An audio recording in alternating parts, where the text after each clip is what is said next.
বিসমিল্লাহির রহমানির রহিম। গৌরীপুর সকল নেতৃবৃন্দ এবং ময়মনসিংহের যারা নেতৃবৃন্দ এখানে এবং এর সঙ্গে যারা যুক্ত আছে সবাইকে আমি ধন্যবাদ জানাই এবং এই আয়োজনটা যারা করছে সকলকে ধন্যবাদ জানাই। বাংলাদেশ আজকে মনে হয় একটা জল্লাদের হাতে পড়েছে। তা যেগুলো আমরা শুনলাম, ময়মনসিংহ 3 আসন, এই একটা উপজেলা নিয়েই একটা আসন। বাংলাদেশের প্রত্যেকটা অঞ্চলে আমরা উন্নয়ন করেছি, প্রতিটি মানুষের জীবন মান উন্নত করার পদক্ষেপ নিয়েছি। মানুষ যখন খুব শান্তিতে ছিল, ভালো ছিল, একটি মানুষের ক্ষমতার লোভের আগুনে আজকে সমস্ত দেশ জ্বলে পড়ে ছারখার। যে দেশটাকে আমাদের মহান নেতা, সর্বকালের সর্বশ্রেষ্ঠ বাঙালি জাতির পিতা বঙ্গবন্ধু শেখ মুজিবুর রহমান তার সমস্ত জীবনটাকে উৎসর্গ করে দিয়ে জেল, জুলুম, অত্যাচার, নির্যাতন সহ্য করে এই দেশকে স্বাধীন করে দিয়ে গেলেন। একটা স্বাধীন দেশ, স্বাধীন জাতি আমরা, আমাদের একটা আত্মপরিচয় সুযোগ ছিল। সেই দেশটাকে আজকে চরমভাবে ধ্বংস করা, এটাই হচ্ছে সব থেকে দুঃখজনক। একটা লোক ক্ষমতায় আসার জন্য একের পর এক মানুষ খুন করলো, রক্তের উপর পা দিয়ে, লাশের উপর পা দিয়ে ক্ষমতা দখল করলো। আর ক্ষমতা এসেই প্রথমেই আগে নিজের ভাগ্য গোছানো, কোথায় ম্যান পাওয়ারের ব্যবসা, কোথায় ডিজিটাল ওয়ালেটের ব্যবসা, কোথায় কি ব্যবসা, ওইগুলি আগে দেখে। মানে ক্ষমতাটা দখল করে আগে নিজের আখের গোছানো, আর সেই সাথে যত জঙ্গি, সন্ত্রাসী, এমন এমন জঙ্গি সংগঠন আন্তর্জাতিকভাবেও যারা নিষিদ্ধ, সেই সব জঙ্গিদের নিয়েই তার ক্ষমতা দখল এবং তাদেরকে যে কারাগার থেকে মুক্ত করে আজকে সারা বাংলাদেশে একটা জঙ্গির রাজত্ব কায়েম করেছে। এখানে আমাদের অনেক নেতাকর্মী, এই মানুষের গৌরীপুরে আপনারা বলেছেন আপনাদের ব্যর্থতা, না, আপনাদের কোনো ব্যর্থতা নাই, এটা আমি বলি, কারণ এই চক্রান্তটা সম্পর্কে আমি জানি, কিন্তু অনেকে বিশ্বাস করতে পারতো না। এটাই হচ্ছে বড় কথা। একটা কথা বলবো, যে আমার বাবাকে কেড়ে নিয়ে যাওয়া হয়েছে। তিনি থাকলে এই বাংলাদেশ স্বাধীনতার 10 বছরের মধ্যে উন্নত, সমৃদ্ধ, সোনার বাংলা হিসেবে গড়ে উঠত। দেশ হিসেবে এবং বাঙালি জাতিকে একটা মর্যাদাশীল জাতি হিসেবে তিনি গড়ে তোলার পদক্ষেপ নিয়েছেন। শুভ ফলটা মানুষ পেতেও শুরু করেছিল। এই যে এখন অনেকে আবার কি বাকশাল বাকশাল বলে, বাকশালটা কি ছিল? বাংলাদেশ কৃষক শ্রমিক আওয়ামী লীগ, এদেশের কৃষক এবং দেশের শ্রমিক মাথার ঘাম পায়ে ফেলে অর্থ উপার্জন করে এদেশের অর্থনীতির চাকাকে সচল রাখে। তাদের সাথে নাম জড়িয়েই কিন্তু এই সংগঠন জাতীয় ঐক্য গড়ে তুলে করা হয়েছিল, যেখানে প্রত্যেক নির্বাচনে যেন কোন রকম অর্থ এবং অস্ত্র ব্যবহার না হয়। গ্রামে সাধারণ মানুষ যেন তার এক পছন্দ মতো মানুষটাকে ভোট দিয়ে নির্বাচিত করতে পারে, সেই ব্যবস্থা তিনি নিয়েছিলেন। ঘুণে ধরা সমাজ ভেঙে নতুন সমাজ গড়তে চেয়েছিলেন। ঔপনিবেশিক শক্তির হাতে গড়ে তোলা এই প্রশাসনিক ব্যবস্থাকে সম্পূর্ণভাবে পরিবর্তন করে একটা স্বাধীন সার্বভৌম দেশের মানুষের অধিকার নিশ্চিত করবার জন্য সে অবকাঠামো তিনি গড়ে তুলতে চেয়েছিলেন। এখানে অপরাধটা কি ছিল? বাংলাদেশ তো তার শুভ ফল পেতে শুরু করেছিল।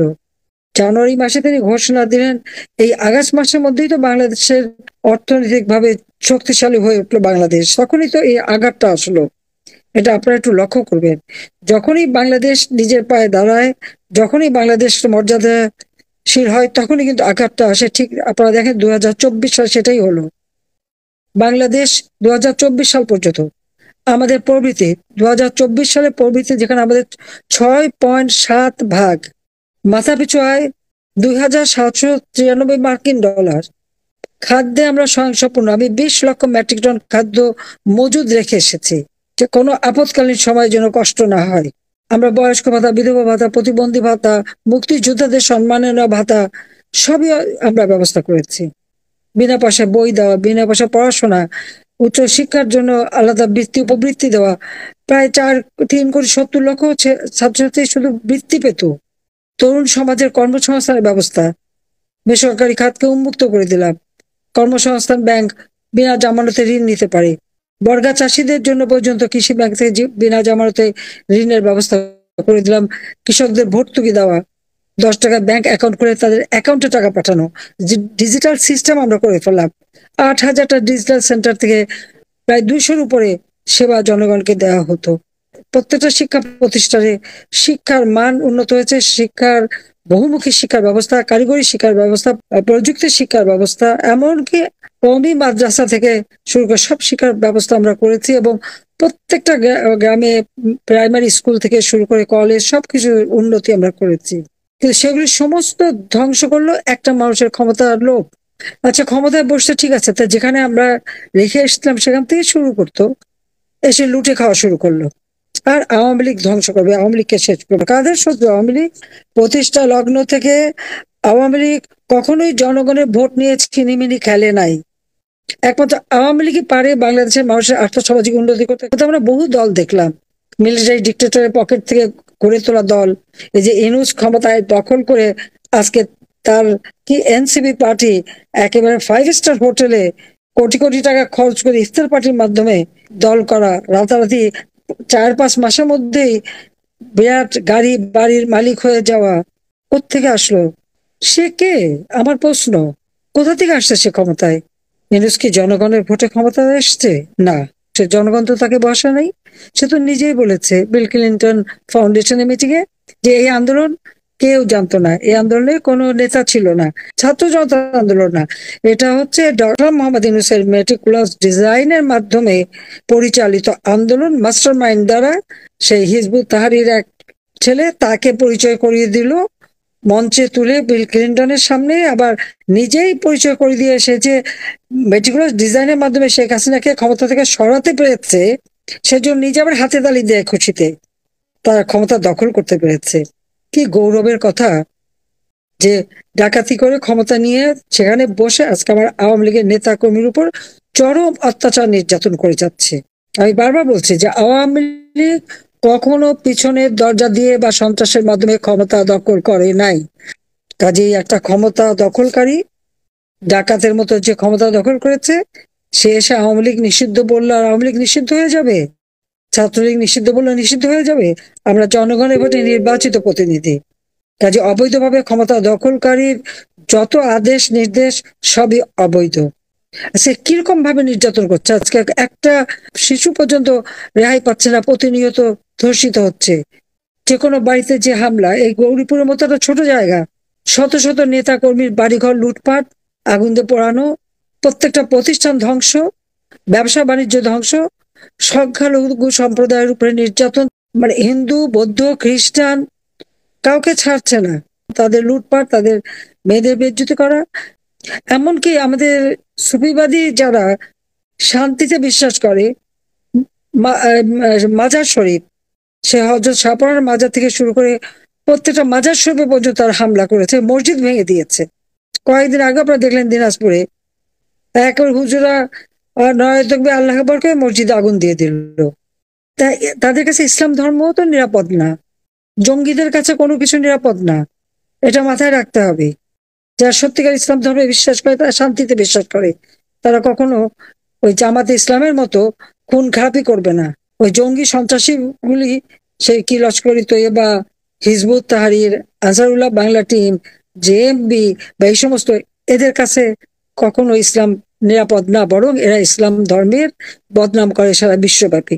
এবং আমি গৌরীপুর সবাইকে বলবো, শুধু গৌরীপুর বলে না, এটা আমি সবাইকে সকলের জন্যই বলছি, আওয়ামী লীগের নেতাকর্মী যারা আপনাদের বাড়ি ঘর লুটপাট করেছে, যারা আপনাদের গায়ে হাত তুলেছে, যারা আপনাদের উপরে নির্যাতন করেছে, সংখ্যালঘু সম্প্রদায়ের উপরে আক্রমণ, আইনজীবীদের উপরে আক্রমণ, সাংস্কৃতিক কর্মীদের উপর আক্রমণ, সাংবাদিকদের উপর আক্রমণ এবং হত্যা করেছে, তাদের নাম ঠিকানা সব রেডি করে রাখবেন। দেশে কোনো আইনের শাসন বলে কিছু নেই, বিচার বিভাগ আজকে সম্পূর্ণ দলীয়করণ।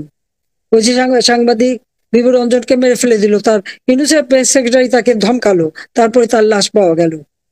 আমাদের আওয়ামী লীগের কৃষক লীগের কেশব চন্দ্রের যেভাবে কুপিয়েছে, আইনজীবীদের, আমাদের মামলা চলছে, আমাদের কোনো আইনজীবী দাঁড়াতে পারবে না, যেটা এখানে পাবনা চেয়েছিলেন দেয়নি তাকে, কারণ একতরফা তারা সাজা দেবে। ওই সাজা মানে কে?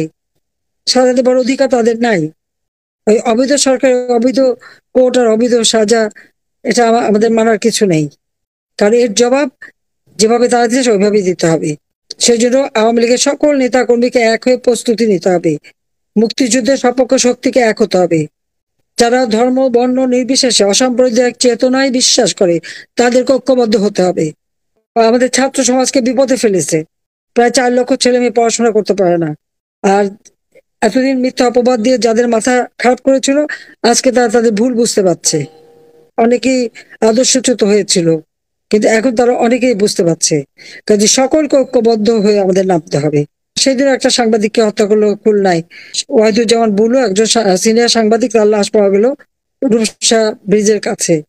এই নিয়ে 10 জন সাংবাদিককে সে হত্যা করলো।